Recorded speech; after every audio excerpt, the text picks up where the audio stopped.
Hello बच्चों, welcome to विप्रामाइंड channel. आज इस सेशन में हम डिस्कस करने वाले हैं सर्कल चैप्टर का एक और important question of class 10th। So let's start with the session.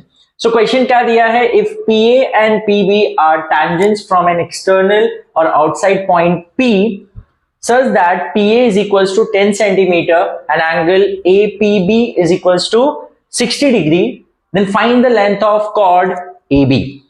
Okay, तो ये क्वेश्चन बहुत ही सिंपल है। तो क्या करना है प्लीज ध्यान दीजिए। सबसे पहले तो ये जो एक्सटर्नल पॉइंट P है, यहां से हम दो टैंजेंट ड्रॉ कर रहे हैं। कौन से दो टैंजेंट्स? PA and PB। अब हमें ये थ्योरम पता है कि tangents drawn from the same external point are equal in length. Length कौन सा लेते हैं हम टैंजेंट का? एक्सटर्नल पॉइंट से लेके पॉइंट ऑफ कांटेक्ट। यस, तो PA कितना है? 10 है, तो PB भी कितना होगा? 10 होगा। यस और नो? तो PA हमें 10 सेंटीमीटर दिया, तो PB भी 10 होगा। Tangents drawn from the same external point are equal in length. Okay, but हमें फाइंड आउट करना है AB। Okay, तो सबसे पहले प्लीज ध्यान दीजिए, यहां पर हम ये लिखेंगे that PA is equals to PB. Why? Tangents drawn from the same external point are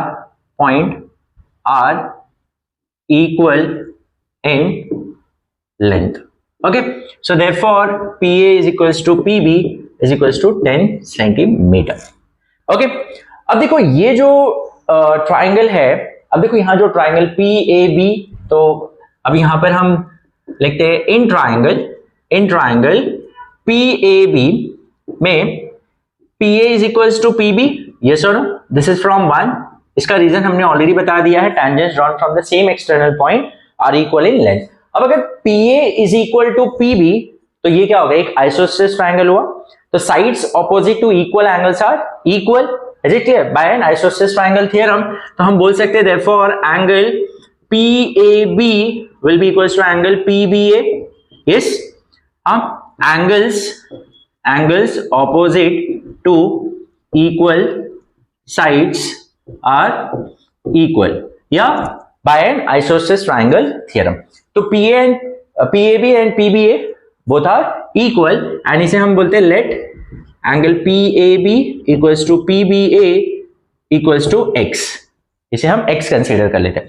अब देखो angle APB plus angle PAB plus angle PBA is equals to what? 180 degree।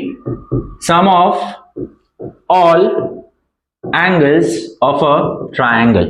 yes, तो APB कितना दिया हमें? 60 डिग्री। yes, PAB कितना दिया है? PAB हमने x कंसीडर किया है and PBA is also x equals to 180।